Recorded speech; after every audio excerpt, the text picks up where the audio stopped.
This is lesson 4-8, multiply with regrouping. So we are going to be practicing what we have been doing just in what probably your parents consider the normal way, what we consider the standard way of multiplying.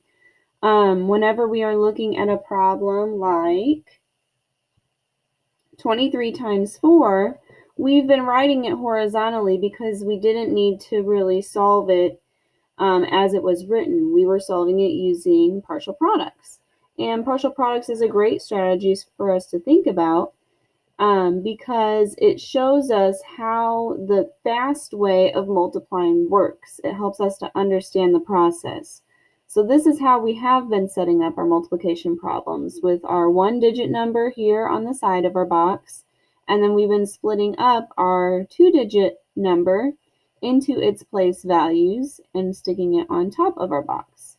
Now we're going to be multiplying 4 times 20, which is 80, and 4 times 3, which is 12. The final step is to add those together, and when we do 80 plus 12, our final answer is 92. So we can write that here and say, voila, that is our answer.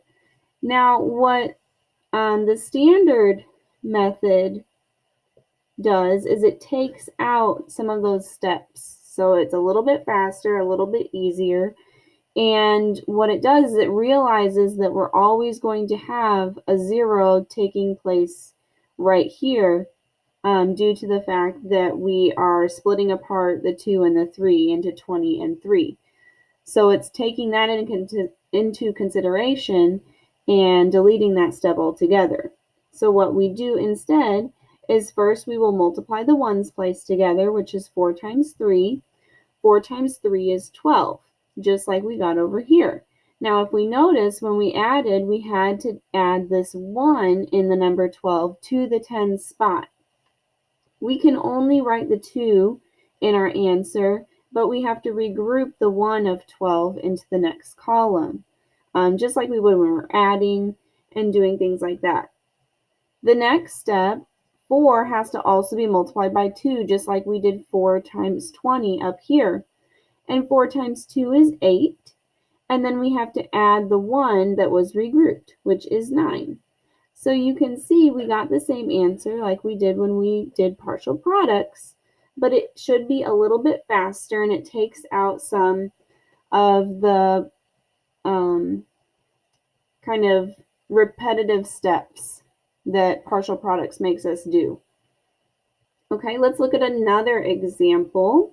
Now, partial products is still a wonderful strategy to use because it's a great way for us to check our work.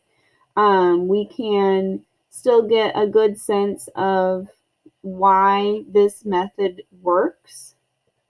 So let's not throw it away altogether, but keep it in the back of your mind. If you're not sure if you've done this method correctly, switch back over to partial products and check your work so that you can know that you are confident with your answer.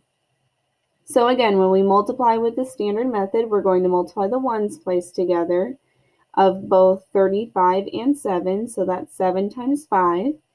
7 times 5 is 35, but we're only going to write down the ones place and regroup the tens. So in the number 35, the 3 is in the tens and the 5 is in the ones. So we keep the ones, regroup the tens. Next, 7 also needs to be multiplied by 3. So we're going to do 7 times 3, which is 21.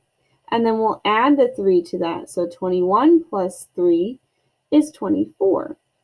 And when we write that down, we will get our final answer. So our answer is 245. If we were to check with partial products, we could do that. And the 7 would go on the side. 35 is split up to 30 and 5. And what we're going to do is multiply 7 times 30, which is 210, because 7 times 3 is 21, and pop the 0 on. 7 times 5 is 35. So when I take 210 plus 35, we get 245 as our final answer, which is exactly what we got here. So now I know that I have checked my work and I am confident in my answer. So the main difference between this lesson and the lesson that we did prior is that instead of just multiplying the ones and then the tens and being done, there's some regrouping that has to go on, just like whenever we get to more difficult addition problems. And we have to regroup some place values that need carried over. So make sure that you write the ones place first and then regroup the tens. If I had written the 5 up here and put in the 3 down here, then my number would have been 53, and 7 times 5 is not 53, it is 35. So make sure you put your digits in the right spot. Make sure you always multiply first, then add, just like we did with partial products. We had to multiply these numbers and then add our partial products together for our final answer. Okay? So this video, along with a couple others that I found already posted on YouTube, are great resources for you to watch. Make sure that you have taken notes, and good luck with your assignment.